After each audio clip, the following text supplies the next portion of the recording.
우리를 위하여 왕이 오셨도다. 우리를 위하여 왕이 오셨도다. 우리를 위하여 왕이 오셨도다. 아멘. 아멘. 여러분, 누구를 위하여 이 땅에 예수 그리스도께서 왕으로 이 땅에 오셨습니까? 바로 우리를 위하여, 나를 위하여 이 땅에 왕으로 오신 예수 그리스도를 여러분 꼭 붙잡을 수 있게 되기를 간절히 소원합니다. 사랑하는 우리 대전명석교회 성도님들, 나의 능력을 의지하기보다는 믿음으로 예수 그리스도를 신뢰하고 예수 그리스도를 붙잡고 살아가는 복된 주님의 자녀들 될 수 있기를 간절히 소원합니다. 우리 주님은 능력이 많은 자보다 그분의 말씀을 믿는 자를 더 귀하게 사용하시는 줄 믿습니다. 이번 특별 새벽 기도의 기간 동안 우리가 누가복음 1장, 2장 말씀을 함께 나누게 됩니다. 이 땅에 우리의 왕으로 오신 예수 그리스도께서 이 왕 되신 예수님이 우리에게 얼마나 큰 은혜가 되시고 얼마나 큰 감사함이 되는지를 우리가 함께 나누기를 원합니다. 누가복음에 대해서 우리가 잘 알고 있다고 생각하지만 또 막상 누가복음을 이렇게 대하면서 잘 모르고 있었던 기본적인 상식들이 몇 가지가 있죠. 신약 성경에서 가장 분량이 긴 책이 어떤 책일까요, 여러분?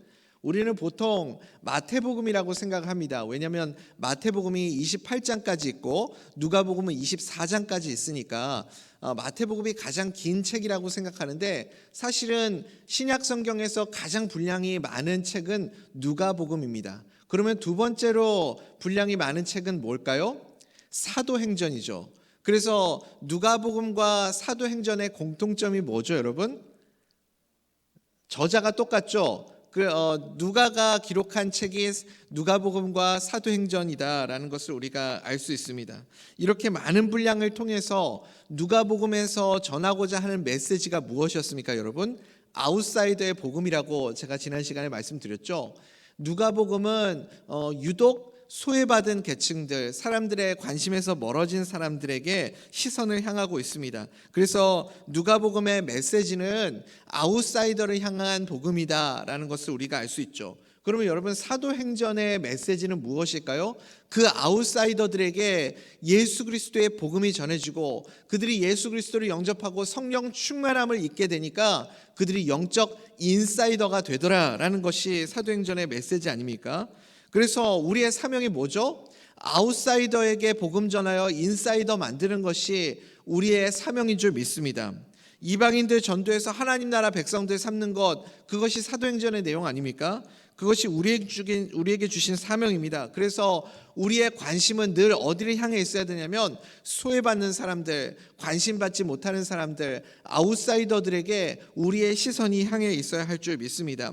그리고 하나님께서도 인사이드에 너무 오래 머물러 있는 자들을 별로 기뻐하지 않으세요. 우리가 기억하듯이 예루살렘 교회에서 그 예루살렘 교회의 주도권이 안디옥 교회로 넘어간 이유가 무엇입니까?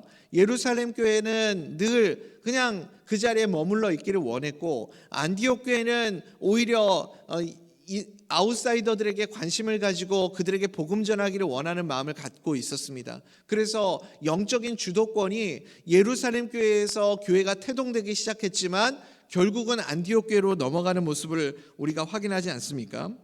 그래서 아웃사이더를 부르셔서 또 다른 아웃사이더를 구원하게 만드시는 것, 이것이 누가복음에서 우리에게 전해주시는 핵심 메시지입니다. 또 누가복음을 우리가 바라보면서 생각해 보아야 할 또 다른 관점들이 있죠. 누가복음의 저자가 누가인데 신약 성경의 모든 저자들 가운데 유일하게 누가복음만 정통 유대인이 아닌 이방인이 기록한 성경책입니다. 그래서 누가는 헬라 출신 배경을 가지고 있지 않습니까?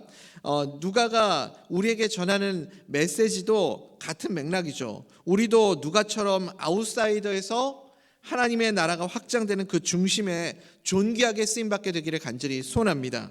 그리고 누가는 굉장히 의리가 있었던 사람인 것 같아요. 디모데후서 같은 데 보면 데마도 떠나고 누구도 떠나고 다 떠났다, 사도 바울이 그렇게 이야기를 하는데, 끝까지 사도 바울의 곁을 지키면서 사도 바울이 하나님의 부르심을 받게 될 때까지 늘 바울의 곁을 지켜주었던 사람이 누구였어요?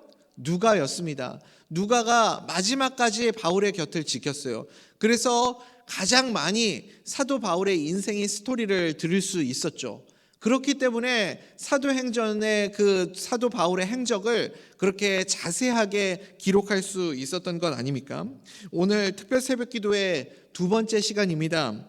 누가는 지난 시간에 우리에게 아웃사이더 누구를 소개했습니까? 사가랴라는 인물을 소개했죠. 사가랴가 왜 아웃사이더인가? 자녀가 없었고 그 다음에 자식을 낳지 못했고 나이가 많았다. 그래서 유대인 사회에서도 아웃사이더였었던 사람을 소개하고 있습니다. 오늘 또 다른 아웃사이더 한 사람을 소개합니다. 그 사람이 누구죠? 마리아라는 여인입니다. 여기 마리아가 어디 출신이라고 소개하고 있습니까? 우리 누가복음 1장 26절 말씀이죠. 같이 한번 읽어볼까요? 시작.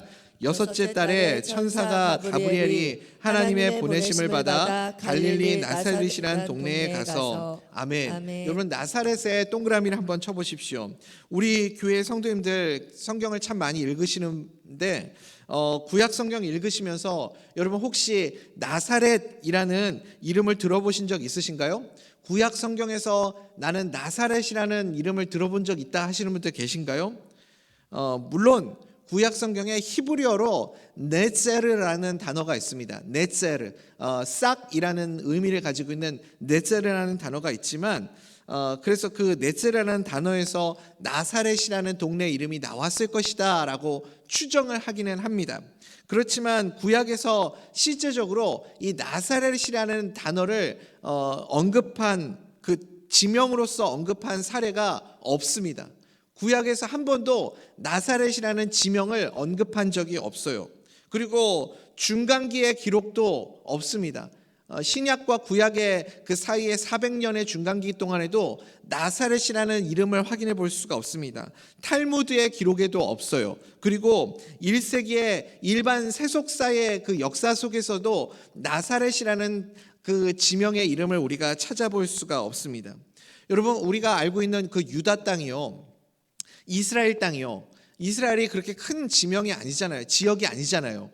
우리나라로 치자면요, 그 이스라엘 땅이 충청남북도 정도 그 정도 사이즈밖에 안 됩니다. 아주 작은 나라예요. 그런데 그 작은 나라에서 사람들이 나사렛이라는 이름을 잘 모르는 거예요. 거의 그 나사렛이라는 이름을 들어본 적이 없습니다. 그 말의 의미가 무엇이죠? 나사렛이라는 동네는 그 나라에서 살고 있는 사람들에게조차 낯설게 느껴질 만큼 정말 엄청난 촌동네, 엄청나게 주목받지 못하는 그런 아무도 관심 갖지 못하는 동네가 바로 나사렛이었다. 얼마 전에 어느 정치인이 이런 표현을 쓰더라고요. 듣보잡이라는 표현을 쓰더라고요. 듣도 보도 못한 잡스러운 동네가 어디였느냐? 바로 나사렛이었다라고 그렇게 이해하면 됩니다. 그래서 요한복음 1장에 보면 빌립과 나다나엘이 이렇게 대화하는 내용이 기록되어 있지 않습니까? 빌립이 예수님을 만났다. 어디서 봤냐? 나사렛이라는 동네에서 봤다. 그랬더니 나다나엘이 어떻게 반응합니까? 나다나엘의 가장 먼저 나타나는 반응이 무엇이냐면 나사렛에서 무슨 선한 것이 날 수 있겠느냐? 그렇게 반응하지 않습니까? 그 정도로 나사렛은 아무것도 아닌 동네였습니다. 그런데 여러분, 저는 이 나사렛이라는 동네에 대해서 개인적으로 아주 잘 알고 있습니다. 제가 이스라엘은 잘 몰라요. 이스라엘에 한 번도 가본 적이 없거든요. 그렇지만 나사렛은 정말 잘 압니다. 왜 그럴까요? 나사렛이라는 그 지명을 잘 알고 나사렛에 대해서 잘 알 수 있는 이유는 딱 한 가지밖에 없습니다. 누구 때문일까요? 예수님 때문입니다. 그래서 예수님을 지칭할 때 예수님의 별명 중에 한 가지가 나사렛 예수라고 그렇게 많이 불리지 않았습니까? 성경에 무려 20번이나 나사렛 예수라는 표현을 사용하고 있습니다. 대표적으로 우리가 가장 잘 알고 있는 나사렛 예수가 나오는 장면이 어디죠? 사도행전 3장 6절 말씀이요. 우리 사도행전 3장 6절 말씀 한번 읽어볼까요? 시작. 베드로가 이르되 은과 금은 내게 없거니와 내게 있는 이것을 내게 주노니 나사렛 예수 그리스도의 이름으로 일어나 걸으라 하고. 아멘. 여러분, 그러니까 나사렛 예수라는 이 표현 안에 들어가 있는 의미가 무엇인지 이해가 되십니까? 빈약한 동네에 너희들이 전혀 기대하지 못하는 그런 비천한 아웃사이더 예수 그리스도라는 뜻을 가지고 있습니다.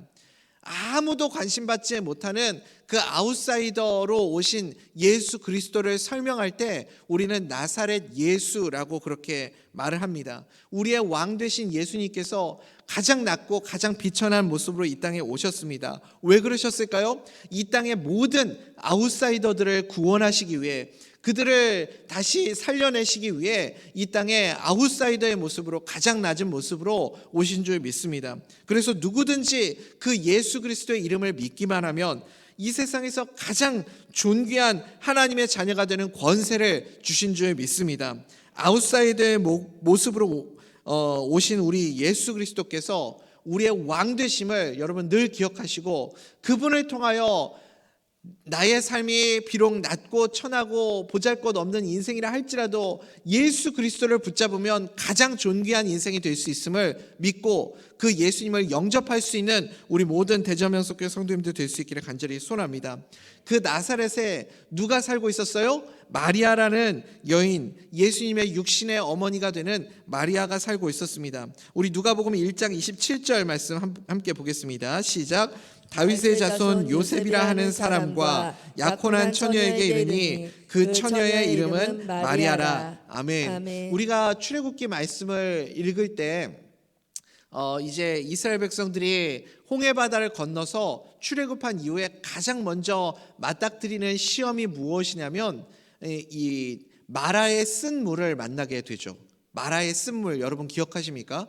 그래서 그 마라라는 단어의 의미가 무엇입니까? 쓰다라는 뜻을 가지고 있죠. 그 어원이요, 마라라는 그 어원이 마리아와 똑같습니다. 그래서 마리아라는 이 단어의 의미가 무엇이냐면 쓰다, 비천하다라는 의미를 가지고 있어요. 마리아의 인생이 그런 인생이었다라는 거예요. 지난 시간에 우리 유대인 중에 아웃사이더를 대표하는 인물로 사가랴를 소개했죠. 자녀도 없고 나이도 많고 그래서 유대인들 중에 아웃사이더였다. 그런데 아웃사이더 중에 아웃사이더, 낮은 자 중에 더 낮은 자가 누구였느냐? 바로 이 마리아라는 여인이었습니다. 쓰다, 천하다 이런 의미를 가진 이름을 누가 지어주겠습니까? 자녀에게. 가장 별 볼 일 없는 사람, 가장 낮은 사람, 그 의미를 가지고 있는 사람이 마리아였고, 게다가 이 마리아는 사람들이 잘 알고 있는 유명한 동네 출신도 아니고 나사렛이라는 보잘것없는 동네의 출신이었습니다. 그런 마리아가 예수 그리스도의 어머니가 되고 존귀한 인생을 살아갈 수 있게 되었던 이유, 여러분 그것이 무엇입니까? 이유는 두 가지입니다. 오늘 우리가 함께 나눌 메시지거든요. 마리아가 그렇게 보잘것없는 아웃사이더였던 마리아가 존귀한 인생을 살아갈 수 있었던 이유 두 가지. 첫 번째는 마리아는 은혜를 아는 여인이었습니다. 마리아는 은혜의 사람이었어요. 누가복음 1장 28절 말씀입니다. 같이 한번 읽어볼까요? 시작. 그에게 들어가 이르되 은혜를 받은 자여 평안할지어다. 주께서 너와 함께 하시도다 하니. 아멘. 은혜를 받은 자여의 밑줄을 한번 그어보십시오. 아무리 마라같이 쓴 인생, 비참한 인생이라고 할지라도 은혜가 내 안에 머물러 있으면 우리는 다 존귀한 인생이 될 수 있는 줄 믿습니다.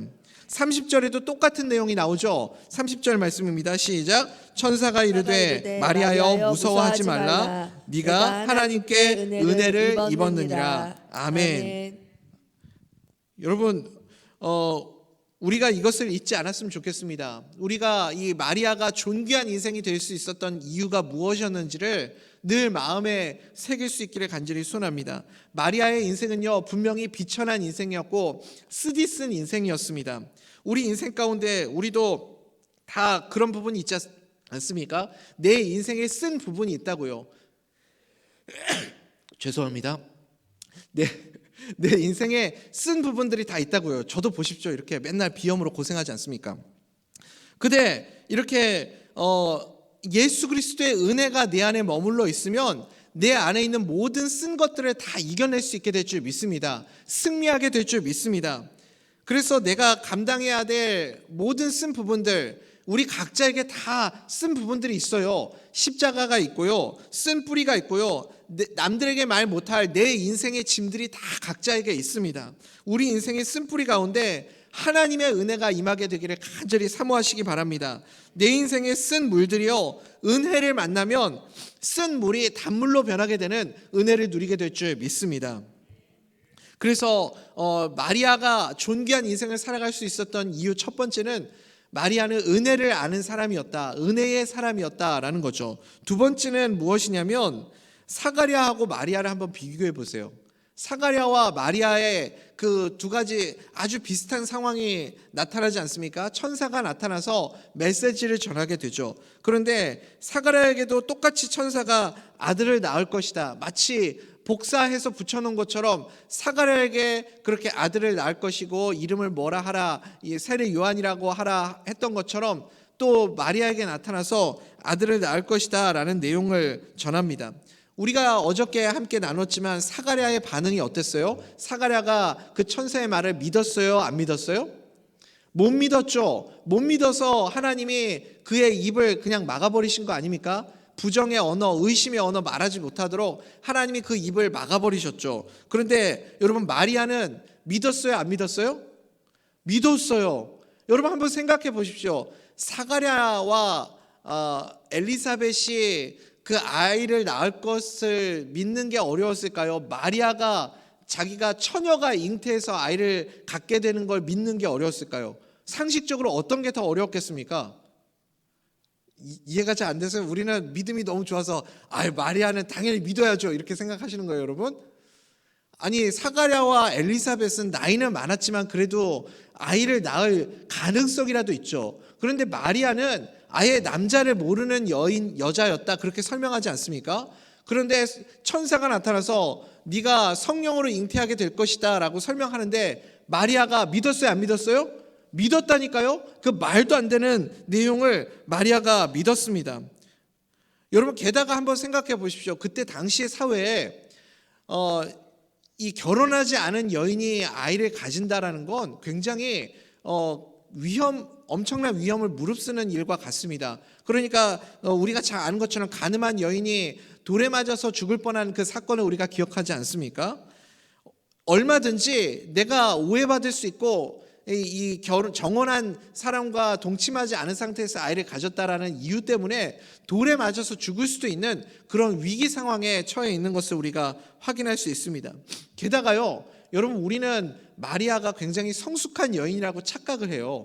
그때 당시에 이 결혼 정년기가 몇 살이었죠, 여러분?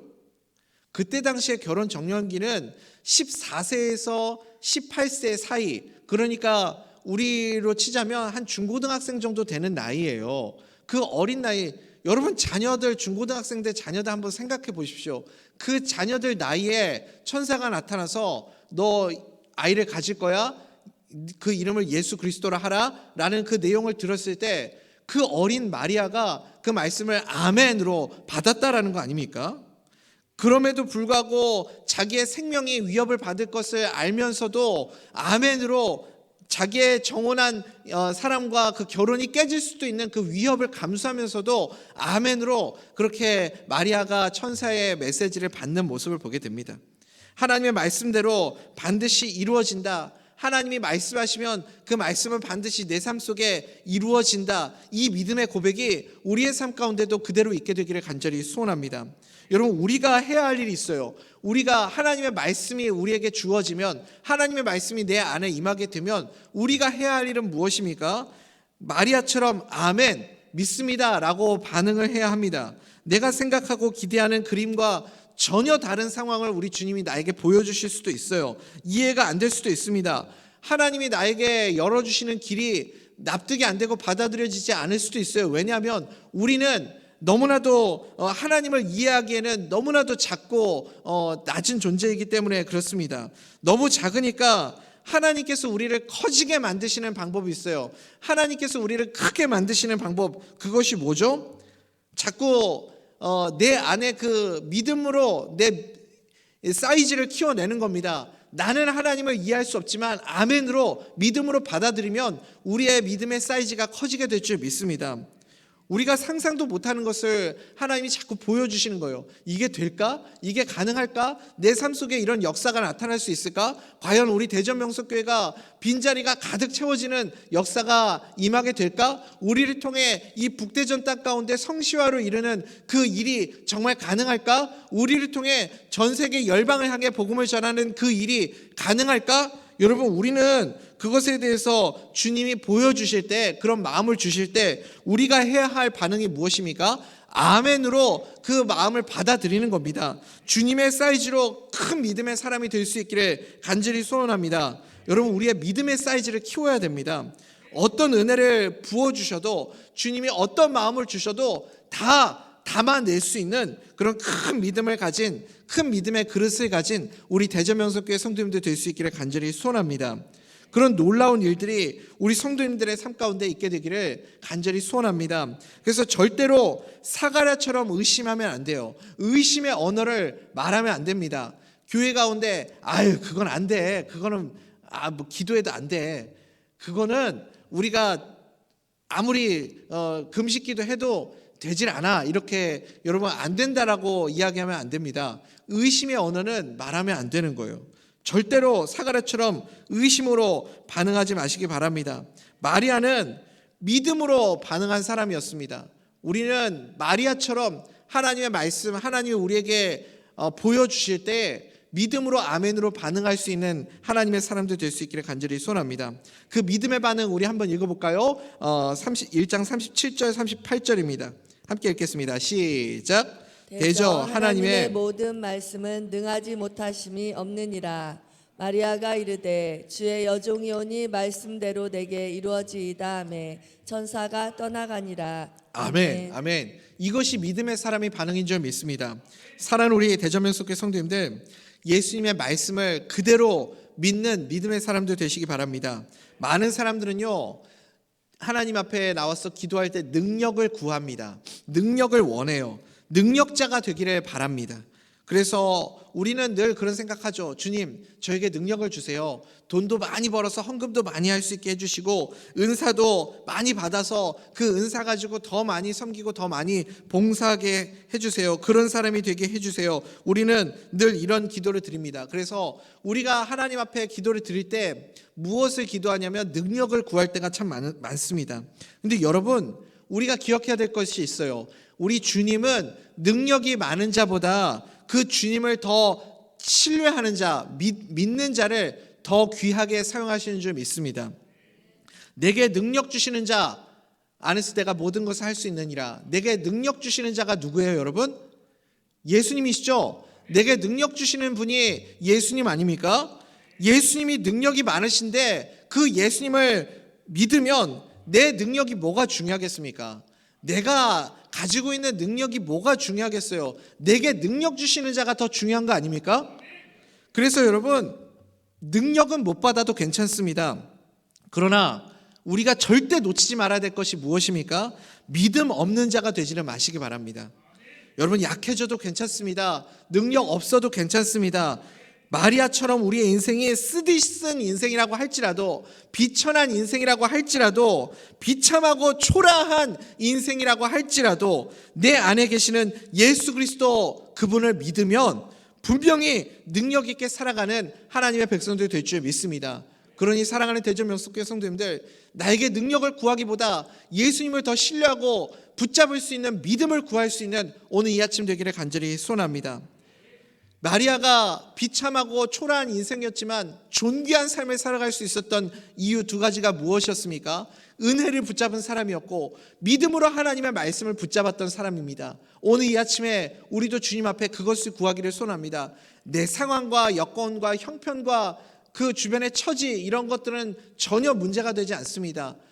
내 안에 은혜가 머물러 있으면, 그러면 내 인생에 쓴 물이 나오는 인생이라 할지라도 단물로 변하게 되는 은혜를 누리게 될 줄 믿습니다. 그리고 믿음으로 예수 그리스도를 붙잡으십시오. 믿음으로 붙잡으면 내 사이즈로 살아가는 인생이 아니라 믿음의 사이즈로, 하나님의 수준으로 살아가는 인생 될 줄 믿습니다. 주님, 오늘 이 아침에 나의 믿음의 사이즈를 높여주셔서 내 수준으로 살아가는 인생이 아니라 믿음의 눈을 높이 들어 하나님의 시선으로, 우리 주님의 시선으로 그렇게 하나님의 사이즈로 세상을 바라보며 살아가는 복된 주의 자녀들 되게 하여 주시옵소서. 우리 주신 말씀 붙잡고 주여 한번 부르시고 뜨겁게 합심하여 기도하도록 하겠습니다.